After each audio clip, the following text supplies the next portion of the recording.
Hello viewers, welcome to Landry Max. So இன்னைக்கான இந்த வீடியோல நம்ம 8th standard second chapter measurements என்ற டாபிக்ல இருந்து பார்க்க போறோம். So அதுக்கான இன்ட்ரோ வீடியோ தான் இது. இன்ட்ரோடக்ஷன்ல நிறைய கான்செப்ட்ஸ் நம்ம ரொம்ப யூஸ்ஃபுல்லான விஷயங்கள், தட் இஸ் உங்களோட ஹையர் கிளாஸஸ்க்கு ரொம்ப இம்பார்ட்டண்ட்டான கான்செப்ட்ஸ் நிறைய கொடுத்துருக்காங்க. ஸோ ஒவ்வொரு டாப்பிக்காக நான் 1 by 1 பண்ணுறேன். கண்டிப்பாக உங்களுக்கு ரொம்ப ஹெல்ப்ஃபுல் அண்ட் யூஸ்ஃபுல்லாக இருக்கும். ஸோ மேபி நீங்கள் நம்ம சேனல் நியூ ஒன்று இருந்தீங்கன்னா நம்ம சேனலை சப்ஸ்கிரைப் பண்ணிக்கோங்க. பிகாஸ் உங்களுக்கு ரொம்ப மேக்ஸில் ஒரு அடிப்படையான விஷயங்கள், நிறைய விஷயங்கள் வந்து ரொம்ப தெளிவான விஷயங்கள் உங்களுக்கு நல்லபடியாக கிடைக்கும். ஓகேங்களா?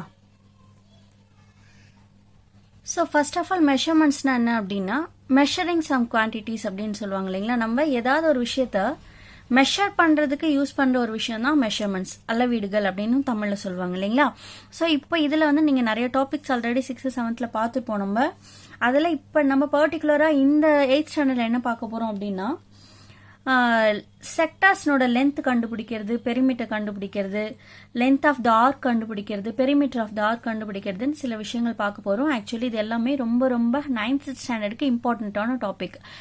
பட் ஃபர்ஸ்ட் இதெல்லாம் பார்க்கறதுக்கு முன்னாடி நம்ம என்னெல்லாம் படிச்சோன்றதையும் நம்ம ரீகால் பண்ணோம். ஆக்சுவலி நீங்க 6th 7th படிச்ச ஒரு சில கான்செப்ட்ஸும் இப்ப நமக்கு இதுல யூஸ் ஆகும். அதெல்லாம் என்னன்றதை நம்ம ஃபர்ஸ்ட் பார்த்தாதான் இப்ப பாக்குறப்போட அந்த நியூ கான்செப்ட்ஸ் உங்களுக்கு தெளிவா ஞாபகம் வரும். ஸோ தட் இப்போ நீங்க பாக்குறதுல மேக்சிமம் நீங்க ஆல்ரெடி பார்த்த விஷயங்களாவே தான் இருக்கும். பட் அது எல்லாத்தையும் ரீகால் பண்றதுக்கு இது கம்பல்சரி தேவைன்றதுனால தான் நம்ம பண்றோம். ஓகேங்களா? ஸோ தட் இது மேபி 7th ஸ்டாண்டர்ட் ஸ்டூடெண்ட்ஸ் யாருன்னா இதை பார்த்தாலும் அவங்களுக்கும் இது ஹெல்ப்ஃபுல்லாக தான் இருக்கும். ஸோ தட் நீங்களும் கண்டிப்பா பார்க்கலாம். பிகாஸ் இப்போ இது எல்லாமே நீங்க 7th ஸ்டாண்டர்ட்ல படிச்ச கண்டென்ட்ஸை தான் நான் ரீகால் பண்ண போறேன். ஓகேங்களா? ஸோ பார்க்கலாம். ஃபர்ஸ்ட் என்ன பார்க்க போறோம் அப்படின்னா, சர்க்கிள்னா என்னன்னு பார்க்க போறோம். பிகாஸ் சர்க்கிள்னா என்னன்றது தெரிஞ்சாதான் அடுத்து அந்த ஆர்க் சம்பந்தமான விஷயங்கள்லாம் உங்களுக்கு நான் சொல்ல முடியும். ஓகேங்களா? So first circle, then parts of a circle பார்க்க போறோம். ஃபர்ஸ்ட் சர்க்கிள்னா என்னன்னு பார்க்கலாம். ரொம்ப இம்பார்ட்டன்டான டெஃபினேஷன். ஸோ சர்க்கிள் அப்படின்னா என்னன்னு கேட்டாலே most of the students, even நான் இத்தனை வருஷம் அந்த எக்ஸ்பீரியன்ஸ்ல வந்து பாத்தீங்கன்னா பசங்க சடனா சொல்லக்கூடிய ஒரு ஆன்சர், இன்ட்ரடக்ஷன் நடத்தும் போது சர்க்கிள்னா என்னப்பான்னு கேட்டாலே அடுத்த செகண்ட் சர்க்கிள்னா வட்டம், ரவுண்ட் ஷேப்ல இருக்கும் அப்படின்னு சொல்லுவாங்க. கண்டிப்பா நீங்களும் அந்த மாதிரி ஒரு ஸ்டூடெண்டா இருந்ததுன்னா இதுக்கப்புறம் சர்க்கிள்னா என்னன்னு கேட்டா அந்த வார்த்தையை யூஸ் பண்ணாதீங்க.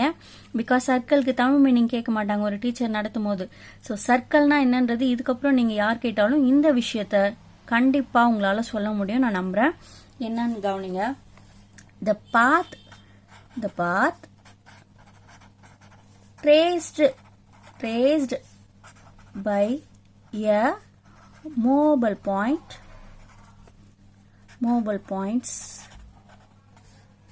from a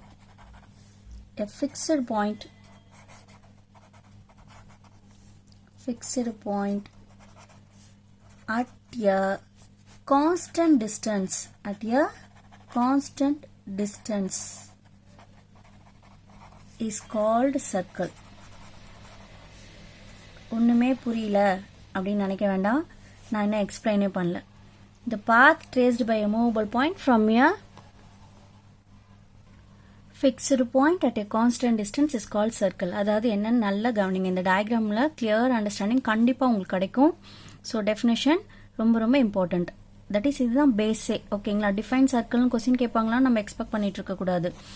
எது ஃபண்டமெண்டல்ஸோ அதை கண்டிப்பா நம்ம ரொம்ப தெளிவா புரிஞ்சுக்கணும் எப்பவுமே. ஓகேங்களா? ஸோ இப்போ இது ஒரு ஃபிக்ஸட் பாயிண்ட். ஓகேங்களா? இந்த ஃபிக்ஸட் பாயிண்ட்ல இருந்து ஒரு பர்டிகுலர் டிஸ்டன்ஸ்ல ஒரு பாயிண்ட் மூவ் ஆயிட்டு இருக்கு. ஓகேங்களா? அந்த பாயிண்ட்ஸை ட்ரேஸ் அவுட் பண்ற அந்த லைனுக்கு பேரு தான் சர்க்கிள் அப்படின்னு சொல்றாங்க. இது அப்படியே இந்த டயக்ராம்ல இப்ப நான் சொன்னது புரியலனாலும் சிம்பிளா ரஃபா பக்கத்திலே போடுறேன், கவனிங்க. ஜஸ்ட் இப்போ இது ஒரு பாயிண்ட், இந்த பாயிண்ட் நிலையான புள்ளின்னு சொல்லுவாங்க. தட் இஸ் இது ஃபிக்ஸ்டு பாயிண்ட். ஸோ இந்த பாயிண்ட்ல இருந்து ஒரு குறிப்பிட்ட டிஸ்டன்ஸ்ல, சேம் டிஸ்டன்ஸ்ல, ஃபார் எக்ஸாம்பிள் இப்போ 2 centimetre, 3 centimetre, 5 centimetre, draw circle for 5 சென்டிமீட்டர்லாம் நீங்க ஈவன் 5th ஸ்டாண்டர்ட்ல கூட படிச்சிருப்பீங்க. பட் சர்க்கிள்னா என்னன்னு தெரியாமலே போட்டிருப்பீங்க, அதான் விஷயம். ஸோ இப்போ ஒழுங்கா புரிஞ்சுக்கோங்க. அதனால தான் அந்த புரிஞ்சுக்காம போடுறதுனால தான் சர்க்கிள்னா என்னன்னு கேட்டதும் வட்டம், ரவுண்டு அப்படின்ற ஆன்சர்லாம் கிளாஸஸ்ல வர்றதுக்கான ரீசன் அதுதான். சரிங்களா? ஸோ அப்போ ஒரு பர்டிகுலர் டிஸ்டன்ஸ், சேம் டிஸ்டன்ஸ்ல மூவ் ஆகிற அந்த மூவபிள் பாயிண்ட்ஸ்னோட சேம் டிஸ்டன்ஸ்ல இருக்கக்கூடிய அந்த மூவபிள் பாயிண்ட்ஸ்னோட ஸோ இது இப்போ நான் அப்படியே மெஷரிங் இல்லாமல் போடுறதுனால ஜஸ்ட் அப்படியே ரஃப்பாக போட்டிருக்கேன். ஸோ அப்போது ஒரு பாயிண்ட் இங்கே இருக்கிறதா வச்சுக்கோங்க. ஸோ இதுலேருந்து மூவ் ஆகக்கூடிய அந்த மூவபிள் பாயிண்ட்ஸ் எல்லாத்தையும் ட்ரேஸ் அவுட் பண்ணால் ஒரு பாத் அதனோட வழி போகுது இல்லைங்களா, அதை நம்ம ட்ரேஸ் அவுட் பண்ணால் ஃபார்ம் ஆகிறது தான் சர்க்கிள். ஓகேங்களா, இதை நான் ஜஸ்ட் ரஃபாக கையில் போட்டிருக்கிறதுனால கொஞ்சம் ஃபிகர் சரியில்லாமல் இருக்குது. ஸோ அதே கான்செப்ட் இப்போ சொல்கிறீங்க, கவனிங்க. ஸோ இப்போது இது ஃபிக்ஸ்டு பாயிண்ட்டு, இதுலேருந்து சேம் டிஸ்டன்ஸில் மூவ் ஆயிருக்கணும். இதுதான் முக்கியமான விஷயம். கான்ஸ்டன்ட் டிஸ்டன்ஸ் நீங்கள் இருக்குது பார்த்தீங்களா, கான்ஸ்டன்ட்னா சேம்னு அர்த்தம். ஓகேங்களா, சரி ஓகே. இப்போது கான்ஸ்டன்ட்னா சேம்னு சொல்கிறோம் இல்லையா, சரி அப்போது டிஃப்ரெண்ட் டிஸ்டன்ஸ் இருந்திருந்தா அது சர்க்கிள் ஃபார்ம் பண்ணியிருக்குமான்னு யோசிச்சு பாருங்க.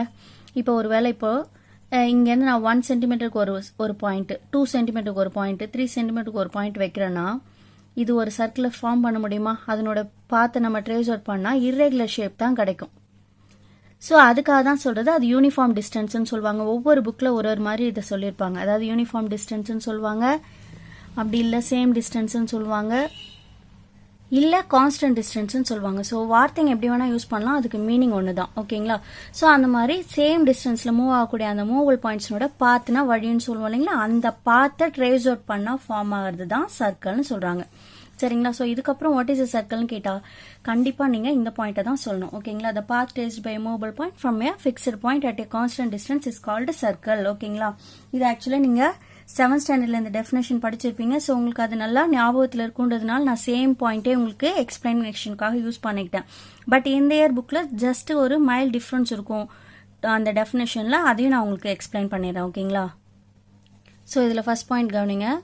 Parts of a circle topicல a circle is the path traced by a moving point so that its distance from a fixed point is always constant. இப்போ நான் படிக்கும் போதே உங்களுக்கு புரிஞ்சிருக்கும். கண்டிப்பாக இதில் வேர்டிங்ஸ் தான் இடம் மாறி இருக்குமே ஒழிய பட் மீனிங் ஒன்று தான். அதாவது ஒரு மூவிங் பாயிண்ட்னோட பாத்தை ட்ரேஸ் பண்ணோம், அதனோட டிஸ்டன்ஸ் எப்படி இருக்கும்னா ஒரு ஃபிக்ஸ்ட் பாயிண்ட்லேருந்து கான்ஸ்டண்ட்டாக இருக்கும். கான்ஸ்டன்ட்னா சேம்னு சொன்னா இல்லைங்களா, அது மாதிரி இருந்தால் அதுக்கு பேர் நம்ம சர்க்கிள்னு சொல்லுவோம்னு சொல்லியிருக்காங்க. ஓகேங்களா, ஸோ வார்த்தைங்க தான் வித்தியாசமே ஒழிய மீனிங் சேம் தான். ஓகேங்களா, ஸோ அதை தொடர்ந்து என்ன கொடுத்துருக்காங்க பாருங்க. The fixed point of the circle is called its centre. அதில் அந்த ஃபிக்ஸ்டு பாயிண்ட் இதை நான் டயக்ராமில் உங்களுக்கு எக்ஸ்பிளைன் பண்ணுறேன். ஜஸ்ட் இங்கே கொடுத்துருக்கிறது எல்லாத்தையும் சொல்கிறதுக்காக படிக்கிறேன். ஓகேங்களா, அதில் இருக்க அந்த ஃபிக்ஸ்டு பாயிண்ட்டுக்கு பேர் சென்டர், அண்ட் தென் அந்த யூனிஃபார்ம் டிஸ்டன்ஸ்க்கு பேர் ரேடியஸ்ன்னு சொல்லியிருக்காங்க. இதை தொடர்ந்து இன்னும் ஒரு சில கான்செப்ட்ஸ் எல்லாம் இருக்குது. நான் அது எல்லாத்தையும் டேரெக்டாக உங்களுக்கு டயக்ராமில் எக்ஸ்பிளைன் பண்ணுறேன். ஓகே, ஸோ இதில் இந்த ஃபிக்ஸ்டு பாயிண்ட் இருக்குது பார்த்தீங்களா, இதுக்கு பேர் என்னது சென்டர். இதுக்கு பேரு சென்டர் ஆஃப் த சர்க்கிள். இதுதான் ஒரு சர்க்கிள்னோட சென்டர் பார்ட்டாக இருக்க முடியும். அதே மாதிரி இந்த யூனிஃபார்ம் டிஸ்டன்ஸ்ன்னு சொன்னோம் இல்லைங்களா, அந்த டிஸ்டன்ஸ் சேமாக இருக்கும்னு சொன்னோம் இல்லைங்களா, அதுக்கு பேர் அந்த டிஸ்டன்ஸ்க்கு பேர் என்னன்னா ரேடியஸ். அதாவது இதை நம்ம எப்படி டெஃபினேஷன் படிச்சிருப்போம் அப்படின்னா centre to the circumference, distance from the centre to the circumference அப்படின்வாங்க. சர்க்கம்ஃபரன்ஸ்னா சர்க்கிள்னோட இந்த பாத்துன்னு சொன்ன பார்த்தீங்களா, அந்த அவுட்டர் பெரிமீட்டர்னு சொல்லுவாங்க, இல்லை சர்க்கம்ஃபரன்ஸ்னு சொல்லுவாங்க. இந்த பார்ட் இருக்கு பார்த்தீங்களா, இதுக்கு பேர் என்னது சர்க்கம்ஃபரன்ஸ் ஆர் பெரிமீட்டர், எப்படி வேணா சொல்லலாம். ஓகேங்களா, ஸோ இந்த கான்ஸ்டன்ட் டிஸ்டன்ஸ்க்கு பேர் என்னது ரேடியஸ். இந்த சர்க்கம்ஃபரன்ஸ்க்கு சென்டர்லேருந்து டச் பண்ணக்கூடிய அந்த டிஸ்டன்ஸ் அது. அதே மாதிரி ஒரு சர்க்கிளில் எத்தனை ரேடியஸ் இருந்தாலும் எல்லாமே அப்போ எப்படி இருக்கும், சேமாக தான் இருக்கும். பிகாஸ் ரேடியஸ் இஸ் ஆல்வேஸ் சேம்னு சொல்லலாம். ஏன் அப்படின்னா நம்ம கான்ஸ்டன்ட் டிஸ்டன்ஸாக இருக்குன்னு சொல்கிறோம் இல்லைங்களா, அதனால தான். இதுதான் சொன்ன பாருங்க. இப்போ ரஃபாக கூட ஜஸ்ட் இங்கே வரைஞ்சி காட்டினே, வேறு வேறு ரேடியஸ் டிஸ்டன்ஸ் இருந்ததுன்னா கண்டிப்பாக அது சர்க்கிளே ஃப்ரேம் பண்ணாதுன்னு சொல்லிட்டு. ஓகேங்களா, தென் சர்க்கிளில் டயமீட்டர்னா என்ன அப்படின்னு பார்க்கணும். டயமீட்டர்னா என்னன்னு பார்க்கறதுக்கு முன்னாடி இன்னொரு விஷயம் பார்க்கணும். ஓகேங்களா, தட் இஸ் என்னன்னு பார்க்கலாம். ஸோ இப்போ ஒரே டயக்ராம்லேயே போட்டால் கன்ஃபியூஷனாக இருக்கும், நான் செப்பரேட்டாக போட்டுக்கிட்டேன். இப்போ ஃபார் எக்ஸாம்பிள் இது சென்டர். இப்போது இன்னொரு விஷயம் பார்க்கணுன்னு சொன்னோம் இல்லைங்களா, அது பேர் என்ன அப்படின்னா கார்டு அப்படின்னா என்னென்னா ஒரு சர்க்கிள்குள்ளே நம்ம வரையக்கூடிய ஒரு லைன், அதனோட எண்ட் பாயிண்ட்ஸு சர்க்கம்ஃபரன்ஸில் டச் பண்ணியிருக்கணும். அந்த லைனோட எண்ட் பாயிண்ட்ஸ் எங்கே இருக்கணும்னா சர்க்கம்ஃபரன்ஸை டச் பண்ணியிருக்கணும். நீங்கள் எந்த இடத்துல வேணால் ட்ரா பண்ணலாம், பட் அதனோட எண்ட் பாயிண்ட்ஸ் எங்கே இருக்கணும்னா சர்க்கம்ஃபரன்ஸில் டச் பண்ணியிருக்கணும், 2 பாயிண்ட்ஸில் டச் பண்ணியிருக்கணும்.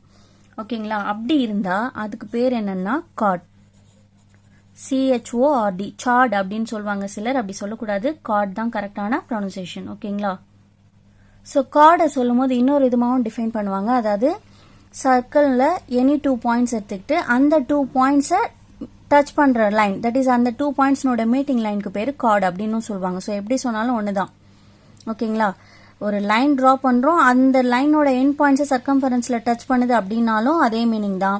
எனி 2 பாயிண்ட் சர்க்கம்ஃபரன்ஸில் எடுத்துக்கிட்டு அதை மீட் பண்ணுற மாதிரி, அதை ஜாயின் பண்ணுற மாதிரி ஒரு லைன் போடுறோம் அப்படின்னாலும் ரெண்டுத்துக்கும் சேம் மீனிங் தான். புக்கில் ஏன்னா ஒவ்வொரு புக்கில் ஒரு விதமாக டிஃபைன் பண்ணியிருப்பாங்க. ஓகேங்களா? இப்போ புக்லேயே கூட பார்த்தீங்கன்னா நான் உங்களுக்கு செகண்ட் சொன்ன பாயிண்ட் தான் சொல்லியிருப்பாங்க. ஸோ எப்படி பார்த்தீங்கன்னாலும் கார்டுனா ஒரே மீனிங் தான். ஓகேங்களா?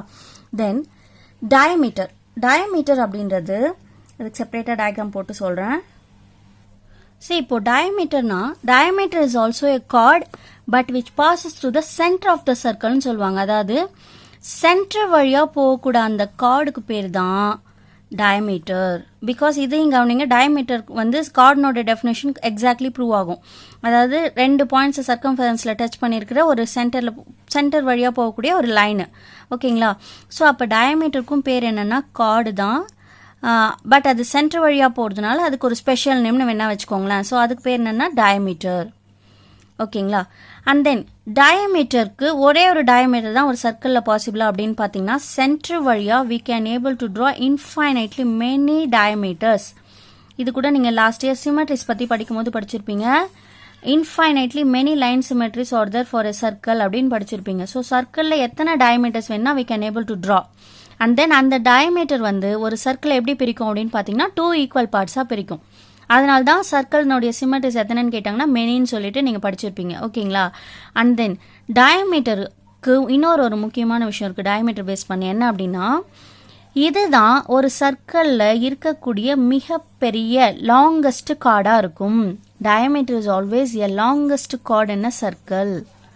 லாங்கஸ்ட் கார்டு ஒய் அப்படின்னா கொஞ்சம் திங்க் பண்ணாலே போதும், உங்களுக்கு ஆன்சர் கிடச்சிரும். என்ன அப்படின்னா இருக்கிறதுலே ஒரு சர்க்கிளில் பார்த்தீங்கன்னா அந்த வித்துன்னு சொன்னால் சைஸ்ன்னு சொல்லுவோம் இல்லைங்களா, இது எங்கே அதிகமாக இருக்கும்னு பார்த்தீங்கன்னா சென்டரில் தான் அதிகமாக இருக்கும்.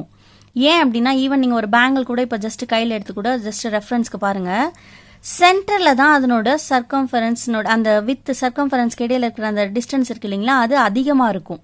அப்படியே போக போக என்ன ஆகும் பாருங்கள், ஈவன் இதுக்கு கீழே ஜஸ்ட் மைன்யூட்டாக இறக்கி நான் ஒரு லைன் போட்டோன்னா கூட கண்டிப்பாக ஒரு 0.001 மில்லிமீட்டராவது இதனுடைய லென்த்தை விட இதனுடைய லென்த்து கம்மியாக இருக்கும். அப்படியே போக போக அப்படியே குறுகிட்டே வர்றதுனால தான் சர்க்கிள் இப்படி முடியும். கீழே மட்டும்தானா அப்படின்னு பார்த்தீங்கன்னா ஈவன் அப் சைட் பாருங்கள், டாப் சைடில் பார்த்தீங்கன்னாலும் உங்களுக்கு அதே மாதிரி தான். இங்கே வந்து அப்படியே இந்த இது குவிஞ்சிட்டே போகும். அதனால தான் அந்த ஷேப் இப்படி பவுண்ட் ஆகுது. சரிங்களா? ஸோ இருக்கிறதுலே லாங்கஸ்ட் கார்டு எதாக தான் இருக்கும்னு பார்த்தீங்கன்னா டயமீட்டராக தான் இருக்கும். இதுவும் ஒரு இம்பார்ட்டண்ட்டான கொஸ்டின். ஓகேங்களா? அதே மாதிரி டயமீட்டருக்கும் ரேடியஸ்க்கும் என்ன சம்மந்தம், டயமீட்டருக்கும் ரேடியஸ்க்கும் what is the relationship between diameter and radius அப்படின்னு கேட்குறாங்கன்னா diameter is equal to twice of radius அப்படின்னு சொல்லுவாங்க. 2 டைம்ஸ் ஆஃப் ரேடியஸ்ன்னு சொல்லுவாங்க. ஏன் அப்படின்னா இதில் அப்படியே இந்த சென்டர்லேருந்து பாருங்கள், இந்த பக்கம் இருக்கிறது ஒரு ரேடியஸ், இது ஒரு ஆர், இதுவும் ஒரு ஆர். பிகாஸ் சென்டர்லேருந்து சர்க்கம்ஃபரன்ஸை டச் பண்ண அந்த பாயிண்ட்டுக்கு பேர் நம்ம என்னன்னு சொல்கிறோம், அந்த லைனுக்கு பேர் ரேடியஸ்ன்னு சொல்கிறோம் இல்லைங்களா. ஸோ அப்போது 2 ஆர் சேர்ந்தது தான். இதை நம்ம ஆட் பண்ணும்போது ஆர் பிளஸ் ஆர் 2ஆர்னு சொல்லுவோம், ஆர் ஸ்கொயர்னு சொல்ல மாட்டோம். R plus R only coefficients தான் ஆட் பண்ணுவோம். அல்ஜிப்ராவில் நம்ம இதெல்லாம் பார்த்துட்டு இருக்கோம் இல்லைங்களா. So 1 + 1 2R. ஸோ அதை 2 டைம்ஸ் ஆஃப் ரேடியஸ், 2R அப்படின்றது 2 டைம்ஸ் ஆஃப் ரேடியஸ்ன்னு தான் அர்த்தம். ஓகேங்களா? அதே மாதிரி ஒருவேளை இப்போ உங்களுக்கு ஒரு கொஸ்டினில் டயமீட்டர் கொடுத்துட்டு சம்டைம்ஸ் ரேடியஸ் கேட்பாங்க, ரேடியஸ் கொடுத்துட்டு சம்டைம்ஸ் டயமீட்டர் கேட்பாங்க. அப்போ ரேடியஸ் கொடுத்துட்டு டயமீட்டர் கேட்டால் நீங்கள் 2ஆல் மல்டிப்ளை பண்ணணும். அதுவே ரேடியஸ் டயமீட்டர் கொடுத்துட்டு ரேடியஸ் கேட்குறாங்கன்னு வச்சுக்கோங்க, அப்போ என்ன பண்ணுவோம், half of the diameter is radius.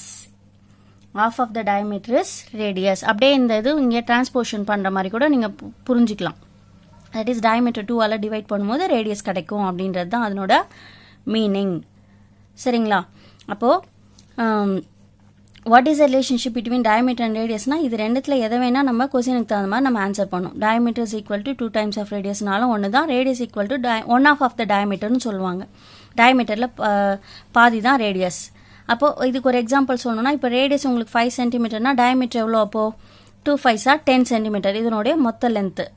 அதுவே இப்போ உங்களுக்கு டயமீட்டர் 10 சென்டிமீட்டர் கொடுத்துட்டு ரேடியஸ் கேட்குறாங்க அப்படின்னா 2ஆல் டிவைட் பண்ணிங்கன்னா அப்படியே ரேடியஸ் வந்துடும்.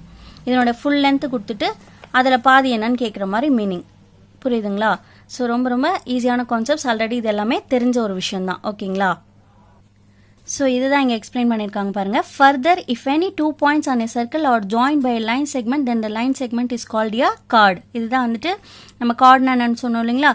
ஒரு சர்க்கிளில் 2 points ஜாயின் பண்ண அந்த லைன் செக்மெண்ட்டுக்கு பேர் தான் கார்டு. அதே மாதிரி a chord divides a circle into 2 parts. ஒரு கார்டு வந்து சர்க்கிளில் வந்து எத்தனை பார்ட்ஸாக பிரிக்கும்னு பார்த்தீங்கன்னா 2 பார்ட்ஸாக பிரிக்கும். அது நீங்கள் சென்டரில் போட்டாலும் சரி, ஈவன் நம்ம ஒரு எட்ஜில் போடுறோம் அப்படின்னா கூட அது 2 பார்ட்ஸாக தானே பிரிக்குது. இப்போ நான் உங்களுக்கு ஃபர்ஸ்ட் போட்ட எக்ஸாம்பிளே பார்த்தீங்கன்னா ஜஸ்ட் இப்படி தான் போட்டோம் பாருங்கள், வேறு இடத்துல போட்டோம் பாருங்கள். எந்த இடத்துல போட்டாலும் அது 2 பார்ட்ஸாக அந்த சர்க்கிளில் பிரிக்கும். அதில் சென்டர் வழியாக போட்டால் ஈக்குவல் பார்ட்ஸாக பிரிக்கும். அதான் டிஃப்ரென்ஸ். ஓகேங்களா? அதே மாதிரி a chord which passes through the center of a circle is called as a diameter. Centre வழியாக போகக்கூடிய கார்டுக்கு பேர் தான் diameter. அதே மாதிரி a diameter of a circle divides it into 2 equal parts. இதையும் நான் இப்போ சொல்லிட்டேன். It is also the longest chord of a circle. இதில் இருக்கிறதுலே diameter தான் longest chord-ஆ இருக்கும். அதுக்கான எக்ஸ்பிளனேஷன்ஸ்லாம் இங்கே இருக்காது, பட் நான் உங்களுக்கு சொல்லிட்டேன். ஓகேங்களா? தென் அதை தொடர்ந்து சர்க்குலர் ஆர்க்ஸ்னா என்னன்னு பார்க்கணும். சர்க்குலர் ஆர்க் அப்படின்னா பார்ட் ஆஃப் ஏ சர்க்கிள்னு சொல்லுவாங்க. ஈவன் நீங்கள் 7th ஸ்டாண்டர்ட் ப்ராக்டிக்கல் ஜாமெட்ரி போடும்போது இந்த மாதிரி கட் அண்ட் ஆர்க் அப்படின்னு சொல்லிட்டுலாம் நீங்கள் படிச்சிருப்பீங்க. ஈவன் பர்பெண்டிகுலர் பைசெக்டர் ட்ரா பண்ணும்போது இந்த மாதிரி ஒரு ஆர்க் மேலே இன்னொரு ஆர்க் மீட் பண்ணுற மாதிரி இன்டர்செக்ட் ஆகிற மாதிரி கூட நம்ம பார்த்துருப்போம். ஓகேங்களா? அப்படின்னா என்னன்னா ஒரு சர்க்கிள்னோட ஒரு பார்ட். பிகாஸ் இப்போ நீங்கள் ஒரு சர்க்கிள் ட்ரா பண்ணுறீங்கன்னு வச்சுக்கோங்களேன். தட் இஸ் இப்போ ஒரு ஆர்க் ட்ரா பண்ணுறீங்கன்னு வச்சுக்கோங்களேன். ஜஸ்ட் ஒரு எக்ஸாம்பிளுக்கு சொல்கிறேன். இப்போது இவ்வளோ தான் ஒரு ஆர்க்கு நம்ம ட்ரா பண்ணுறோம். ஒரு இடத்துல நமக்கு தேவையான இடத்துக்கு தகுந்த மாதிரி நம்ம ஆர்க்கு ட்ரா பண்ணுறோம்னு வச்சுக்கோங்களேன். அதை அப்படியே கையை ஃபுல்லாக அப்படியே ரொட்டேட் பண்ணி பார்த்தீங்கன்னா நல்லா தெரியும், அது ஒரு சர்க்கிளை ஃபார்ம் பண்ணிடும். தட் இஸ் அதனால தான் அதை நம்ம என்னன்னு சொல்கிறோம் அப்படின்னா part of a circle is called circular arc அப்படின்னு சொல்லுவாங்க. ஒரு சர்க்கிள்னோட சர்க்கம்ஃபரன்ஸில் ஒரு பகுதியை சொல்கிறது ஆர்க் அப்படின்னு சொல்லுவாங்க. இப்போ இதை மறைச்சிட்டு இங்கே மட்டும் பாருங்கள், இது ஒரு ஆர்க் மாதிரி இருக்கும். ஓகேங்களா?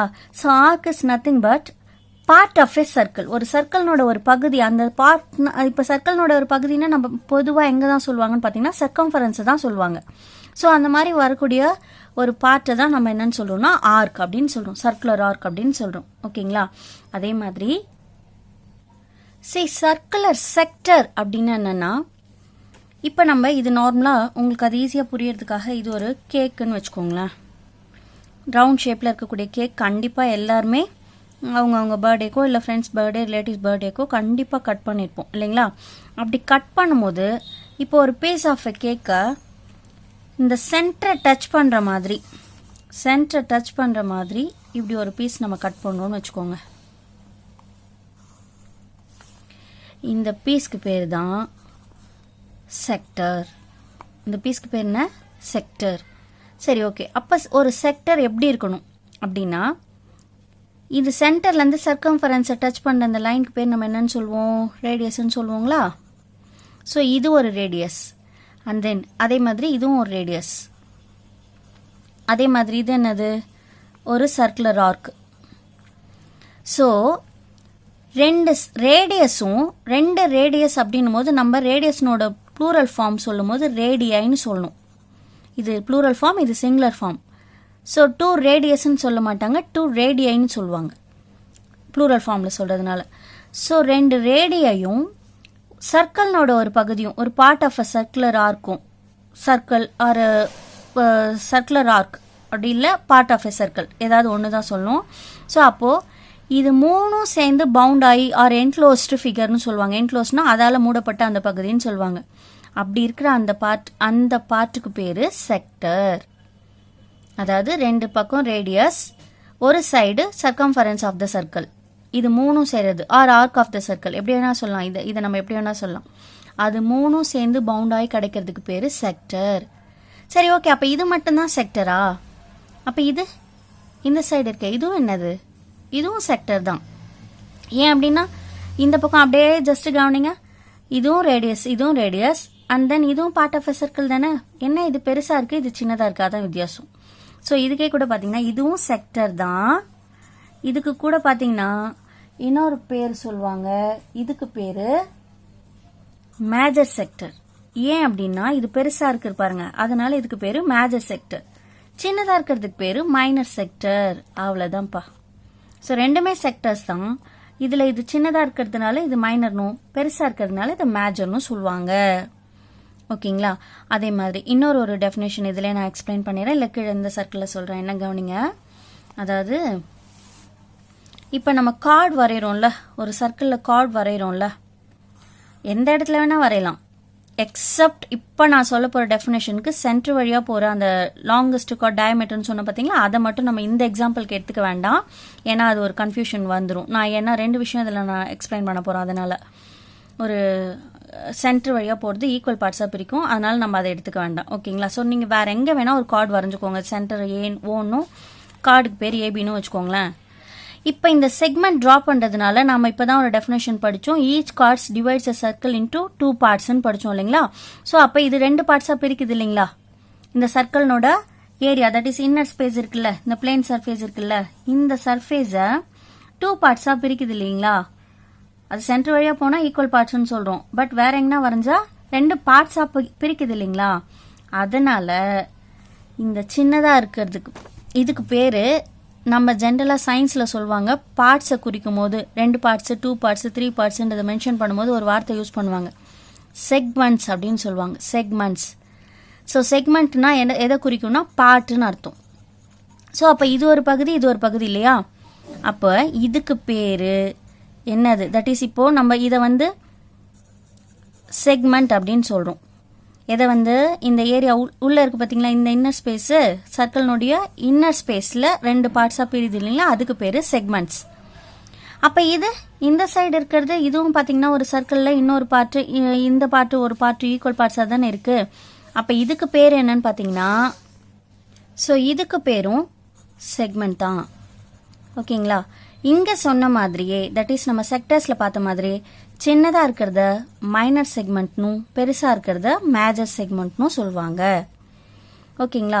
இது இன்னர் ஸ்பேஸில் நம்ம 2 பார்ட்ஸாக பிரிக்கிறதுனால இந்த பார்ட்டை செக்மெண்ட்னு சொல்கிறோம். ஓகேங்களா?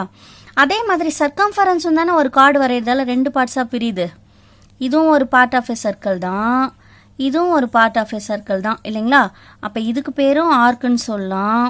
அண்ட் தென் இந்த சர்க்கம்ஃபரன்ஸில் இந்த இடத்தையும் நம்ம என்னன்னு சொல்லலாம், ஆர்க்குன்னு சொல்லலாம் இல்லைங்களா? நான் சொல்கிற விஷயம் ஏற மார்க்க கவனிங்க. செக்மெண்ட்டுன்னு சொல்கிறது இன்னர் ஸ்பேஸ், தட் இஸ் நம்ம ஏரியான்னு சொல்லுவோம் பாருங்க, அது. இது சர்க்கம்ஃபரன்ஸ், ஒன்லி சர்க்கம்ஃபரன்ஸை தான் நம்ம ஆர்க்குன்னு சொல்லுவோம்.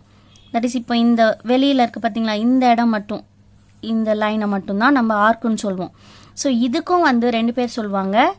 இதுக்கு பேர் சின்னதாக இருக்கிறதுனால மைனர் ஆர்க், ஒரு கார்டு வரைகிறதுனால 2 பார்ட்ஸாக அதனோட சர்க்கம்ஃபரன்ஸும் தான் பிரியும். ஏரியாவும் 2ஆ பிரியும், சர்க்கம்ஃபரன்ஸும் 2ஆ பிரியும். அப்போ இதுக்கு பேர் ஓகேங்களா? ஸோ நல்லா புரியும்னு நினைக்கிறேன்.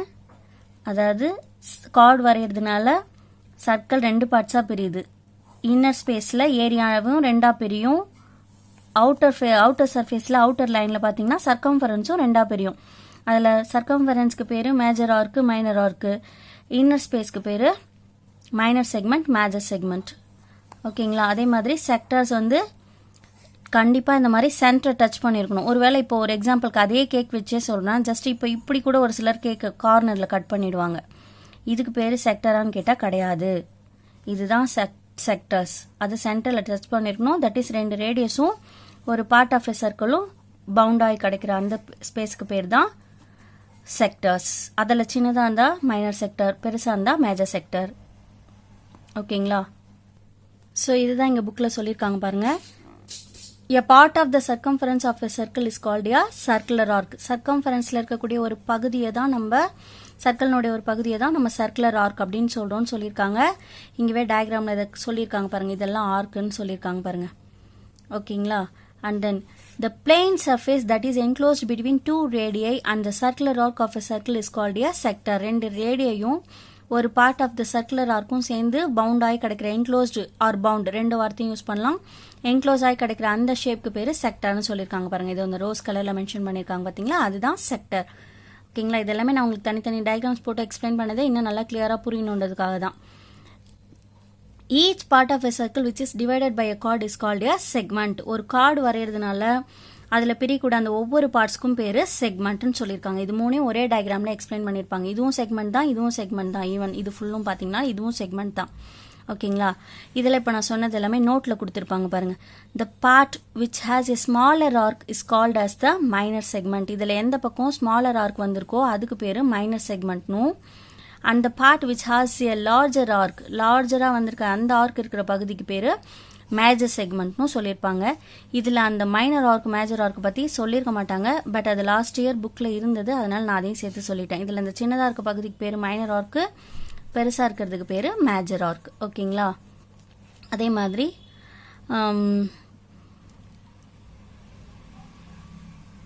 இது வந்து பார்த்தீங்கன்னா ஒரு திங்க் ஒன்று கொடுத்துருக்காங்க பாருங்கள். இது கொஞ்சம் நீங்களே கூட திங்க் பண்ணுங்கள், என்ன தான் உங்களுக்கு தோணுதுன்னு பார்க்கலாம். The given circular figure is divided into 6 equal parts. Can we call the equal parts as sectors? Why அப்படின்னு கேட்டிருக்காங்க. இங்கே கொடுத்துருக்காங்க பார்த்தீங்களா, இப்படி ஒரு கர்வ் லைன்லாம் வந்து இந்த மாதிரி ஷேப்ஸ் ஒரு 6 பார்ட்ஸ் சேர்ற மாதிரி கொடுத்துருக்காங்க பார்த்தீங்களா. இது செக்டர்ஸான்னு கேட்குறாங்க. செக்டர்ஸ்னா can we call the equal parts as sectors, அதுக்கான ரீசன் என்னன்னு சொல்லுங்கன்னு சொல்லியிருக்காங்க. இது செக்டரா இல்லையான்றதை திங்க் பண்ணுங்க. நான் அடுத்த வீடியோவில் இதுக்கான ரீசன் நீங்கள் என்ன கெஸ் பண்ணுறீங்கன்றதை கரெக்டாக தப்பான்றதை நான் எக்ஸ்பிளைன் பண்ணுறேன். பிகாஸ் இதுவே ரொம்ப வீடியோ லென்த்தியராக போச்சு. ஓகேங்களா? தென் நம்ம சேனலில் கண்டினியூஸாக வீடியோஸ் பார்க்கறதுக்கு சேனலை சப்ஸ்கிரைப் பண்ணிக்கோங்க. அண்ட் இந்த வீடியோ பிடிச்சா ஒரு லைக் பண்ணுங்கள். நம்ம கண்டினியூஸாக இப்போது செகண்ட் சாப்டரோட இன்ட்ரடக்ஷன் அடுத்தடுத்த வீடியோஸ் போஸ்ட் பண்ணிடுவேன். தென் ஏதாவது டவுட் இருந்தால் அதை கமெண்ட் பண்ணுங்கள். தென் உங்கள் ஃப்ரெண்ட்ஸ்க்கும் ஷேர் பண்ணுங்கள். தேங்க்ஸ் ஃபார் வாட்சிங்.